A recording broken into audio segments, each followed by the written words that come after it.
असत करणे तो न निदर्शनम किंचित अस्ति। और दूसरी बात यह भी है, असत वस्तु के उत्पन्न होने में कोई दृष्टांत ही नहीं।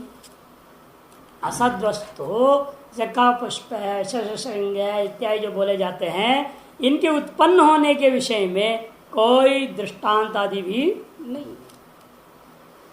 नकलो अभिवेच्यमानम च उत्पद्यमानम वा क्वचित असत दृष्टम। वस्तुतः असत वस्तु की कभी भी कहीं भी अभिव्यक्त होते हुए या उत्पन्न होते हुए आज तक किसी ने भी देखा नहीं है। इसे असत की उत्पत्ति असंभव है। इतश्च कारण व्यापारात् प्राक सदैव कार्य मिथ्या। इस कारण से भी कारण में होने वाले व्यापारों से पहले से ही कारण में कार्य विद्यमान है। इस विषय में एक और हेतु है, उपादान ग्रहणात्। उपादान ग्रहणात् उपादानानि मैंने कारणानि, उपादान कारणों को येषां ग्रहणम कार्येण संबंधा, उनका ग्रहण होता मैंने उनका कार्य के साथ निश्चित संबंध है। उपादान ही कार्य से संबंधात इति यावत्, कि उपादानों के साथ कार्य का निश्चित दृढ़ संबंध है।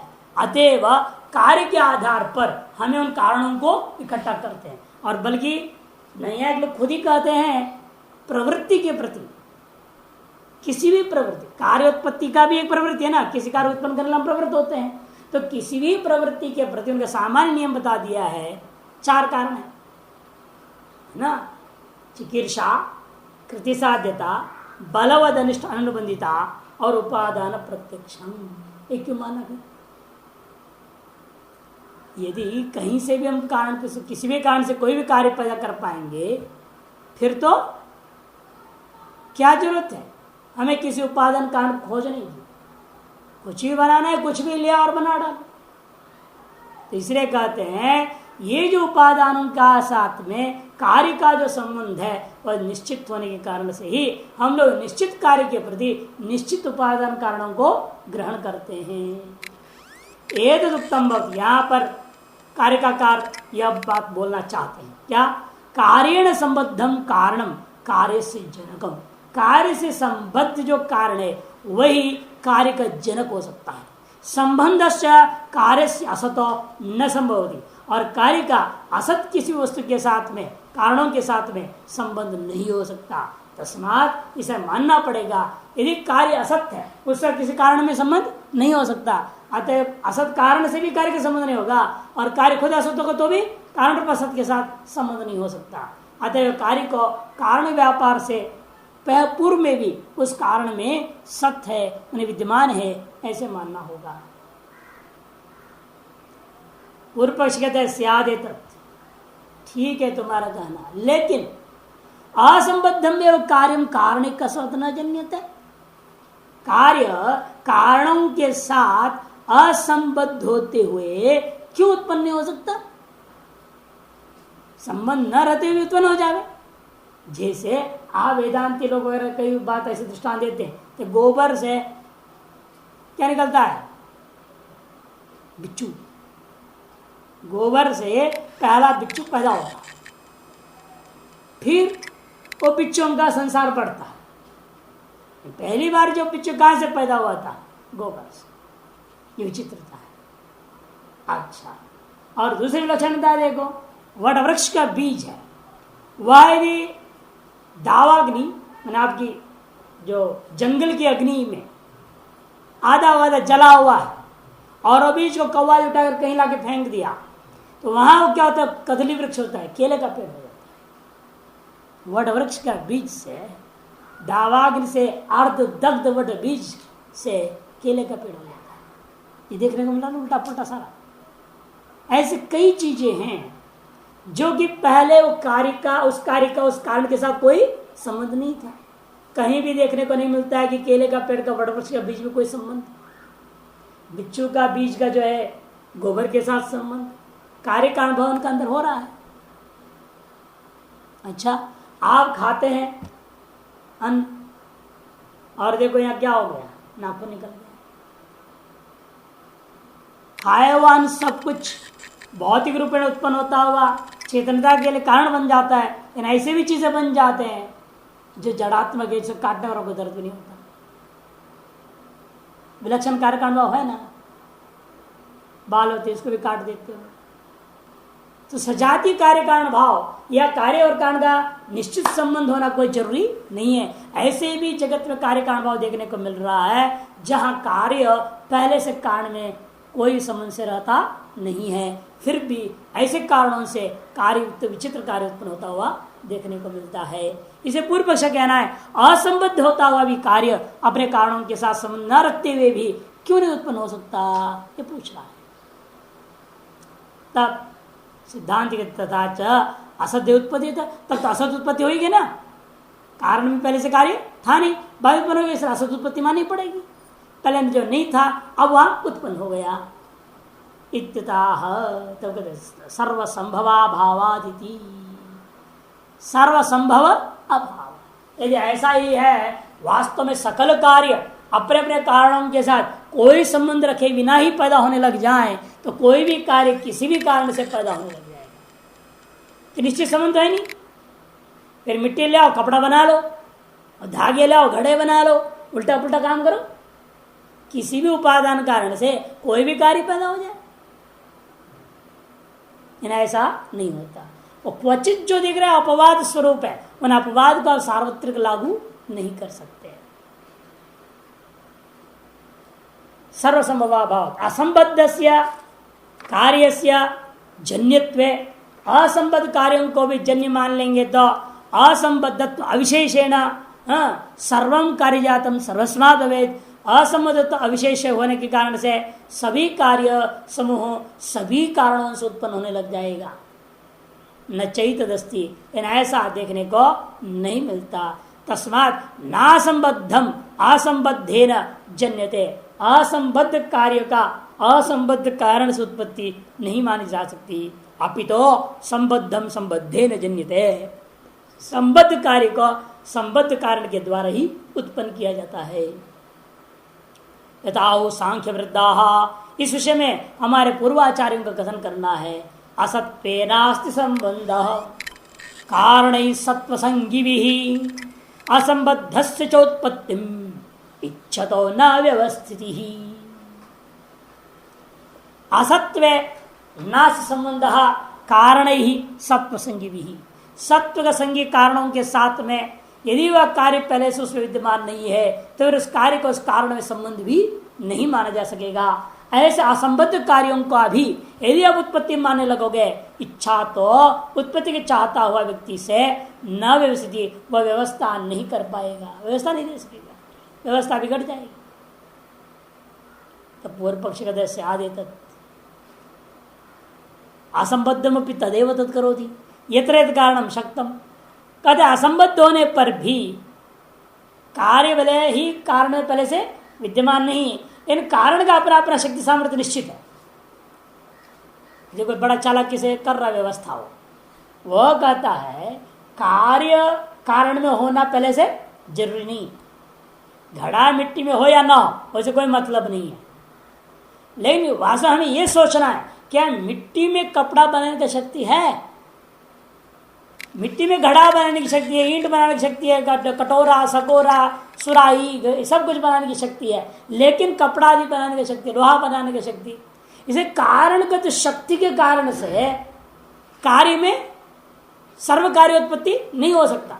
आपने कहा ना यदि व्यवस्था ना हो, संबंध ना हो, किसी भी कारण से कोई भी कार्य पैदा कर दो, ये इसलिए नहीं हो सकता कि कारण की शक्ति संकुचित है, वो मजबूरी है आपका। जिस कारण में जो कार्य पैदा करने की शक्ति है उस कारण से वही कार्य पैदा होगा, अन्य कार्य पैदा नहीं होते हैं। यह व्यवस्थापक कौन है?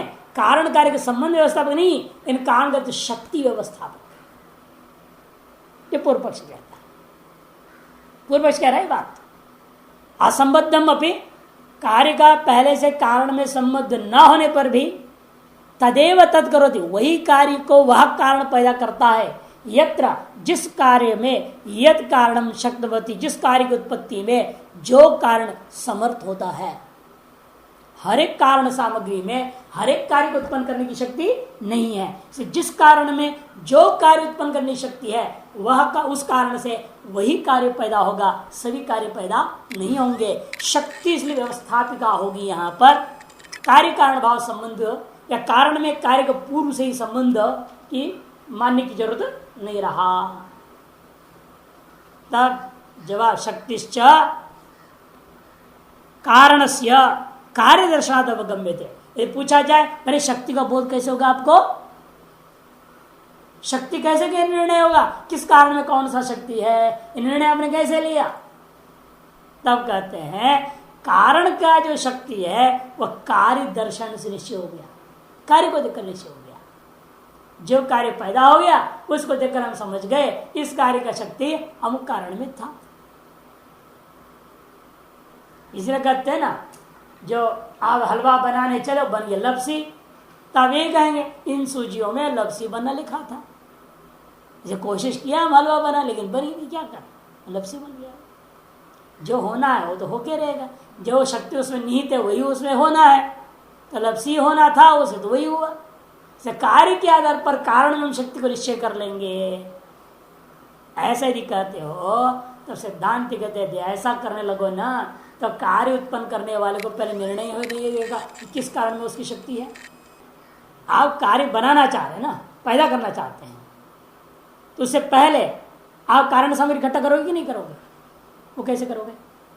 आपको मालूम है पहले से आपने ही कहा कार्योत्पत्ति के पश्चात हम जान पाएंगे कारण में इस कार्य का शक्ति था। यदि ऐसे करोगे कार्य उत्पत्ति के बाद ही निश्चय होगा ना कारण में गत शक्ति। यदि ऐसी निश्चय कर व्यवस्था तुम दोगे फिर तो कार्य उत्पत्ति होने में बैठा रहना पड़ेगा कौन सी कारण में क्या शक्ति है जानने के लिए। पहले सब कारण सामग्री को इकट्ठे ही नहीं कर सकते। किसी कार्य को उत्पन्न करने के लिए आप कारण सामग्री को इकट्ठा नहीं कर पाएंगे, तो आपको पता ही नहीं किस कारण में इस कार्य की शक्ति है। उत्पत्ति के पश्चात आपको ज्ञान होना है, पहले तो ज्ञान होना नहीं है, तो पहले आप कारण सामग्री इकट्ठा ही नहीं कर पाओगे। इसे कहते हैं अतो ना व्यवस्था इतिताह, अव्यवस्था नहीं रहेगी इस पूर्व पक्ष कहता है। तो सिद्धांत कहते हैं शक्तस्य शक्य करणादिति, शक्तस्य शक्य करना सा शक्ति शक्त कारणाश्रया सर्वत्र वास्यात् शक्य एव वा। से पूछूंगा विकल्प करिए पूर्व पक्षी से पहले, अरे तुम जिस शक्ति को कह रहे हो वो शक्ति कहाँ रहती है? शक्त कारणों में आश्रित रहती है या सर्वत्र रहती है या शक्य अर्थात कार्य में विद्यमान है? शक्ति शक्त कारणाश्रया सर्वत्र वास्यात् शक्य ये वा।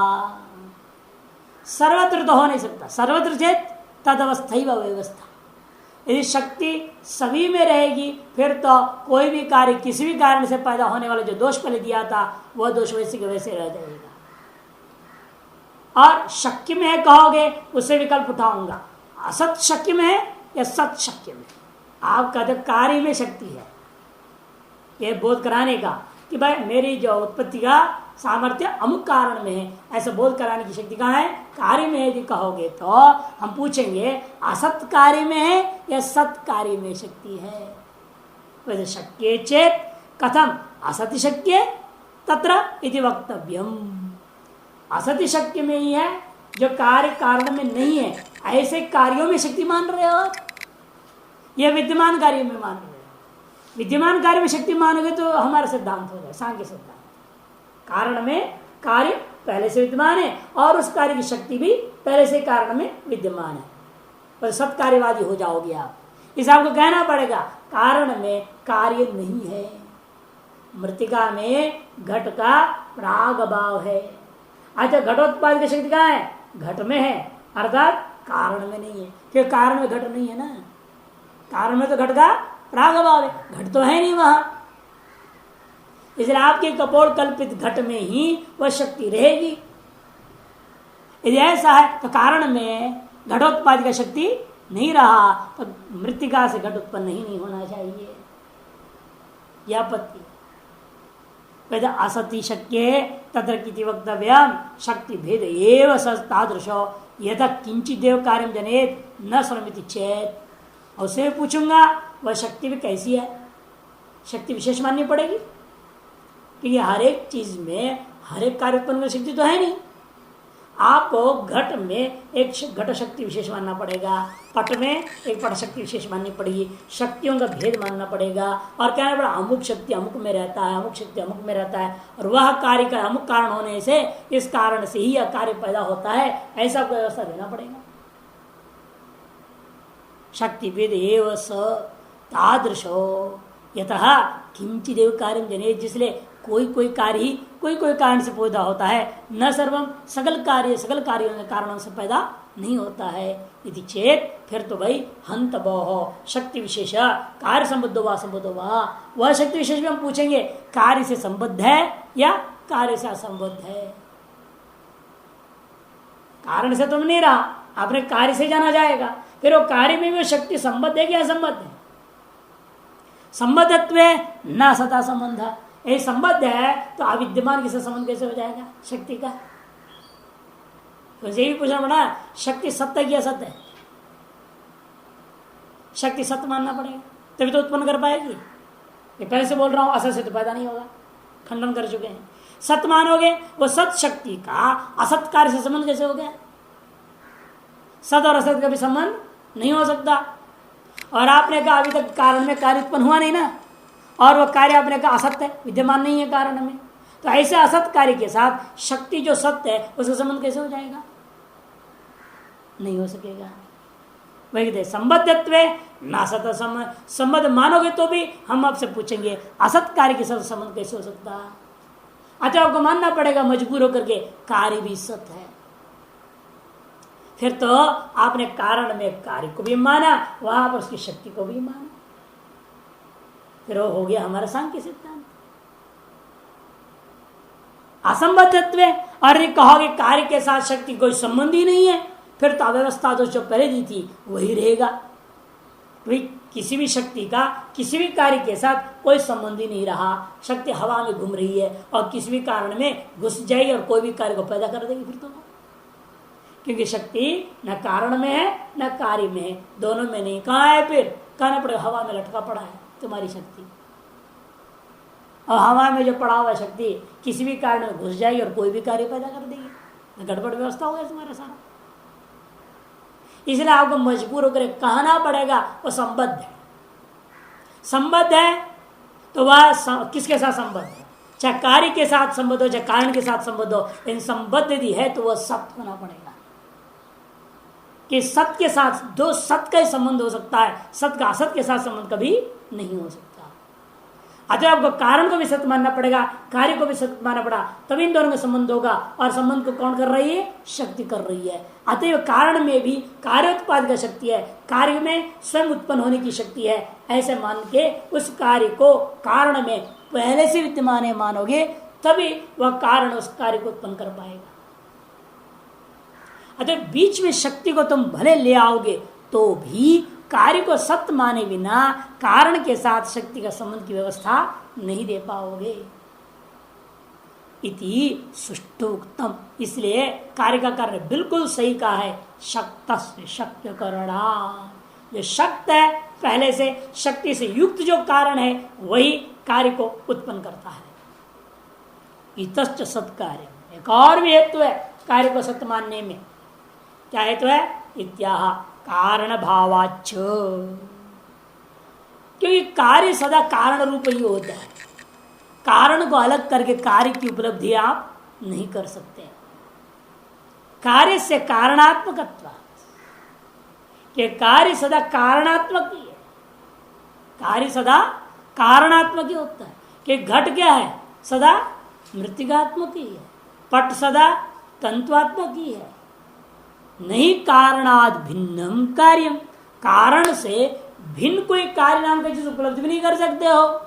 कारण च सत्य इति कथम तथा भिन्नम कार्यम असत भवेत्। अतः जब कारण सत्य है उससे अभिन्न जो कार्य है वो असत कैसे हो सकता है। सत्य से अभिन्न जो दूसरा वस्तु मान रहे हो वह भी सत्य ही होगा जो अभिन्न है। कार्य से कारण अभेद साधनानि च प्रमाणानि, और कार्य का कारण के साथ अभेद को सिद्ध करने वाले अनेकों प्रमाण है, एक नहीं अनेकों। न पटा तंतुभ्यो विदिते तंतु धर्मत्वा, देखो पटा तंतुभ्यो न विद्यते, जो कपड़ा है वह तंतुओं से अलग नहीं हो सकता। क्यों? तंतु धर्मत्वात्, उससे भी तंतु का धर्म है। तंतु का धर्म है ना, कार्पासत्वादि उसके अंदर भी रहेगा। कार्पास जन्य तो उसके अंदर है, जो कार्पास का गुण है वो सारा गुण भी उसके अंदर रहेगा। इसलिए कहते हैं तंतु धर्मत्वात्, तंतु में आश्रित है। तंतु का धर्म का मतलब दूसरे भी अर्थ ले सकते हैं। तंतु का धर्म माने क्या? तंतु धर्मी है, उसमें रहने वाला धर्म पट है। तंतु आश्रय है ना, पट का आश्रय। नैयायिक भी क्या मानते? तंतु पट का समवाय कारण है, तंतुओं में ही समवाय संबंध से पट उत्पन्न होता है। हम कहते हैं तंतुओं में ही पट जो है तादाद संबंध से उत्पन्न होता है। अतः तंतु क्या हो गया? धर्मी, उसमें रहने वाला धर्म कौन हो गया? पट। अतएव तंतु धर्मत्वात्, तंतु का धर्म मैंने तंतु रूपी धर्मी का धर्म होने से, कार्य होने से, ऐसा अर्थ भी किया जा सकता। यह यद यतो विद्यते तत् तस् धर्मो न भवति, कि नियम है जो जिससे भिन्न हुआ करता है वह उसका धर्म नहीं होता। यथा गौर अश्वस्य, जैसा गौ घोड़े का धर्म ही नहीं हो सकता है, धर्म नहीं हो सकता। गौ जो घोड़े का कार्य नहीं है, क्योंकि घोड़े में गौ आश्रित नहीं है। किंतु गौ कहाँ रहता है? हमेशा अवयवी, स्व अवयवों में रहता है। ये नियम है ना, अवयवी सदा अपने अवयवों में रहेगा। अतः अवयवी रूपा गौ अपने अवयव रूपा हाथ पैर आदि करादियों में ही विद्यमान होते हैं। धर्मश्च पटः तंतुना, और पट क्या है? तंतु रूपा धर्मी का एक धर्म विशेष है। तस्मात् न अर्थांतरम, इसे तंतु और पट दो भिन्न भिन्न वस्तु नहीं है, दो अभिन्न वस्तु है। इतना ही नहीं, उपादान उपादेय भावाच्च न अर्थांतर तंतु पटयोः, और उपादान उपादेय भाव भी इन दोनों के बीच में देखने को मिल रहा है, पट और तंतु के बीच में। इसलिए भी वे दोनों भिन्न वस्तु नहीं हो सकते।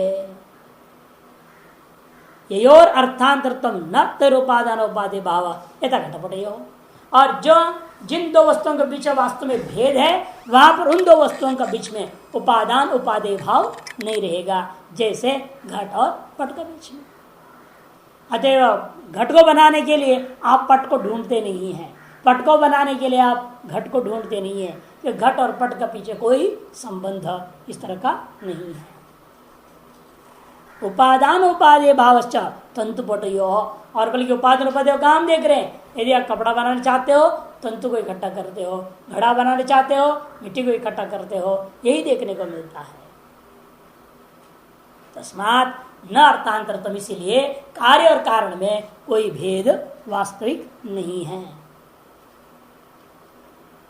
ये अर्थांतरत्व ही संयोगो दृष्टः यथा कुंड बदरयोः, और जहाँ तो भिन्न वस्तु है उन दोनों के बीच में क्या होता है? हमेशा संयोग संबंध हुआ करता है, तादात्म्य समवाय स्वरूपाय संबंध से नहीं हो सकता।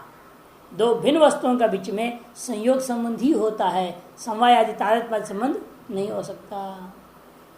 अर्थांतरत्व ही संयोगो दृष्टः यथा कुंड बदरयोः, अथवा अप्राप्तिर्वा दृष्टः, अथवा दोनों कभी संयोग भी नहीं हो पाएंगे। दो भिन्न वस्तु ऐसे होते हैं कभी कभी दोनों कभी संबंध ही नहीं हो सकते इन दोनों का। जैसे विंध्य हिमवत विंध्ययोः, हिमाचल पर्वत और विंध्याचल पर्वत के दोनों का कभी संबंध हो सकता है? कोई जोड़ सकता है संयोग संबंध से इन दोनों को? नहीं कर सकते। कौन लाएगा विंध्याचल को उठा करके यहाँ जोड़ दे, या इसको हिमालय को उठा कर विंध्याचल पर जोड़ दे? संयोग संबंध कैसे करेगा? इसे अत्यंत भिन्न पदार्थों में क्वचित ऐसे होंगे जहाँ संयोग होता है, क्वचित ऐसा होता है जहाँ संयोग भी नहीं होता। अत्यंत भिन्न पदार्थों में ये देखने को मिलता है, लेकिन तंतु और पट में ऐसा है क्या? ऐसा नहीं है। इसीलिए तंतु और पट क्या मानना पड़ेगा? अर्थांतर नहीं है, वो वस्तुअंतर नहीं है। अतः दो भिन्न विषय नहीं होगा। न चाहिए संयोग अप्राप्ति तस्मात् अर्थांतरत्म। अतः संयोग या अप्राप्ति दोनों ही यहाँ नहीं है, किंतु क्या है यहाँ तंतु संयोग में पट दिखाई दे रहा है, पट का संबंध भी दिखाई दे रहा है और तंतु के ग्रहण करने से पट का भी ग्रहण हो रहा है, प्राप्त भी है। इतश्च पटा तंतुभ्यो न विदिते, इसलिए भी आपको मानना पड़ेगा पट तत्वों से भिन्न नहीं है। क्यों? गुरुत्वांतर कार्य अग्रहणात्, गुरुत्वांतर कार्य अग्रहणात्। भार, गुरुत्व माने भार, वह गुण जिससे पृथ्वी और जल का पहला पतन होता है उसको गुरुत्व कहते हैं ना। गुरुत्व कहाँ रहता है? जल में और पृथ्वी में गुरुत्व है। अरे जल का बूंद एक बूंद गिरा तो क्या होता है? ऊपर नहीं जाता, वो नीचे गिरेगा। कोई पार्थिव वस्तु पत्थर आदि उठाओ नीचे गिर जाएगा। क्यों? गुरुत्व के कारण से। और गुरुत्व हम कहाँ देख रहे हैं? जैसा तंतु में गुरुत्व था वैसे गुरुत्व पट में भी दिख रहा है। गुरुत्वांतर कार्य कार्य की भार भिन्नता जिन तुलादंड अवनित में भेद नहीं होता है। जितनी धागा आपने 1 किलो धागा लिया और 1 किलो धागे से कोई कपड़ा बनाया, वो कपड़ा 2 किलो वाला हो जाता है क्या? ये आधे किलो वाला भी नहीं होगा। और 1 किलो धागे से बना कपड़ा ज्यादा कैसे हो जाएगा? वजन उसका वही रहेगा। मिट्टी है, जितनी मिट्टी से आपने घड़ा बनाया उतना उसका वजन भी उतना ही होगा। 19-20 का फर्क जो दिख रहा है वो इसलिए भी हो जाता है, आप पका रहे हो, घिस रहे हो, बहुत कुछ हो जाता है बीच में, हल्का सा अंतर इसलिए दिखता है। जिस धागा है आप उसको आदान प्रदान करोगे, फटफट करोगे, उससे कुछ निकल भी जाता है ना, रुई रुई सा निकल जाता है, उसे हल्का सा वजन में अंतर दिखता है। इतने से आप पट और तंतु को भेद नहीं कर सकते। यथा ऐकपलिकस्य स्वस्तिकस्य यो गुरुत्व कार्यो अवनति विशेष तस्मात् द्विपलिकस्य स्वस्तिकस्य गुरुत्व कार्यो अवनति भेदो अधिक।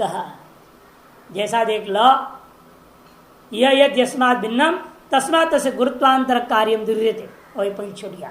यहाँ पर ये देखने को मिलता है जो जिससे भिन्न हुआ करता है वह एक दूसरे के प्रति गुरुत्व में भी अंतर होता है। जैसे एक पल सोना लेकर एक स्वस्तिक बनाओ, 2 पल सोना लेकर एक स्वस्तिक बनाओ, दोनों स्वस्तिक का वजन में अंतर रहेगा कि नहीं रहेगा? क्योंकि एक तो आपने 1 पल का वजन से बनाया, दूसरा 2 पल से बनाया है। अतः 1 पल सोना और 2 पल सोने से बनाए हुए दोनों स्वस्तिकों में अंतर तो रहेगा गुरुत्व का।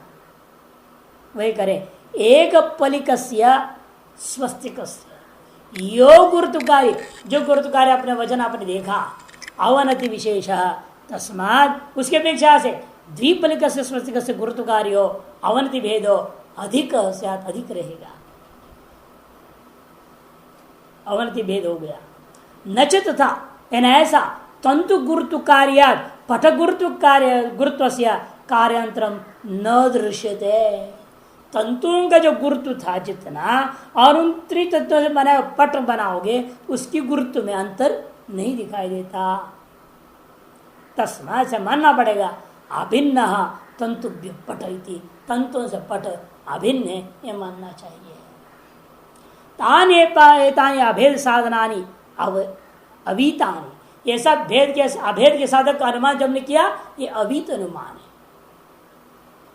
एवं अभेद सिद्धे, इस प्रकार कार्य और कारण में अभेद सिद्ध होने पर तंतव एव तेन तेन संस्थान भेदेन परिणता पटः से तंतु ही वास्तव में तत्त व्यवस्था भेद के द्वारा परिणाम को प्राप्त करते हुए पट आदि संज्ञाओं को प्राप्त करता है। न तंतुभ्यो अर्थांतरम पटः, तंतुओं के पेड़ से बिल्कुल पृथक कोई पट नामक कार्य वस्तु नहीं है।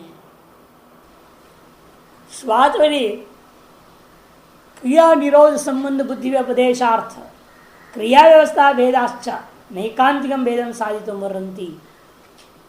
लेकिन कोई पूर्व पक्ष कह सकता है भाई तंतु से तो आप ढक नहीं सकते, कपड़े से तो ढकते हो ना।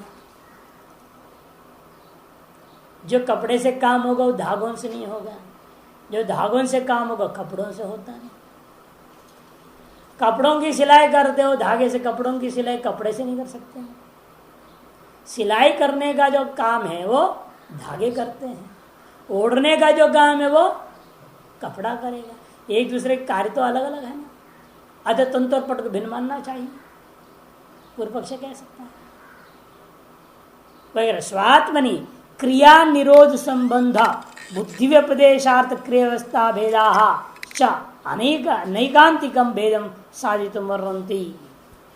क्रिया बुद्धि व्यपदेश, बुद्धि व्यपदेश जोड़ो, क्रिया बुद्धि व्यपदेश, निरोध बुद्धि व्यपदेश, संबंध बुद्धि व्यपदेश, ऐसे बुद्धि व्यपदेश के साथ तीनों को अलग अलग जोड़ना है। क्रिया बुद्धि व्यपदेश क्या है? जैसे कह दिया यह उत्पन्न है, यदि कोई धागा उत्पन्न, कपड़े उत्पन्न हो गए, ऐसे जो प्रतीति हुई उसे कहते हैं क्रिया व्यपदेश। निरोध व्यपदेश क्या है? बुद्धि व्यपदेश, ये नष्ट हो गया, अरे कपड़ा जल गया, खत्म हो गया, ये हो गया निरोध व्यपदेश। और संबंध व्यपदेश, तंतु में पट होता है, अरे हम सिल्क के कपड़े बनाना चाहते हैं, इसे जा करके भाई सिल्क के धागों को ले आओ, ऐसे कहा। संबंध क्या बन हो रहा है ना उसमें। यदि सिल्क के कपड़े बनाने चाहते हो तो सूती का धागा क्यों नहीं ला रहे हो? क्योंकि आपको पता है सूती का धागे से सिल्क का कपड़ा नहीं बनेगा।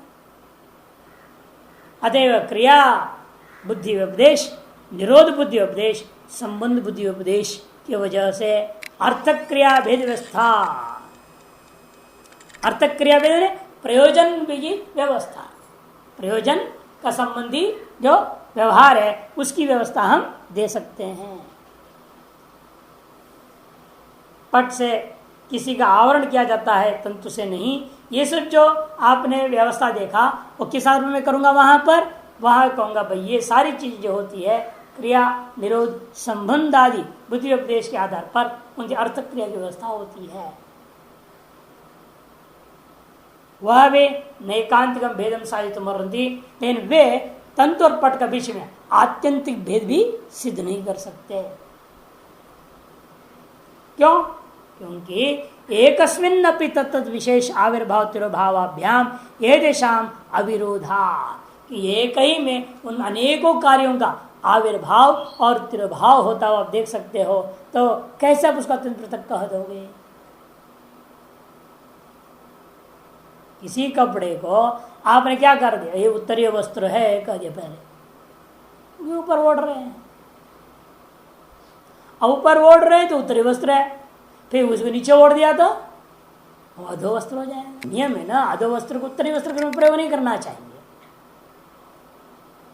उत्तरीय वस्त्र को एक बार अधो वस्त्र का उपयोग कर दिया फिर वो अधो ही रह जाएगा, फिर उत्तरीय वस्त्र दोबारा प्रयोग नहीं करना चाहिए, शास्त्रीय सिद्धांत। तीसरे कहते हैं न तो पूर्व तिरोभावाभ्याम एतेषाम अविरोधा,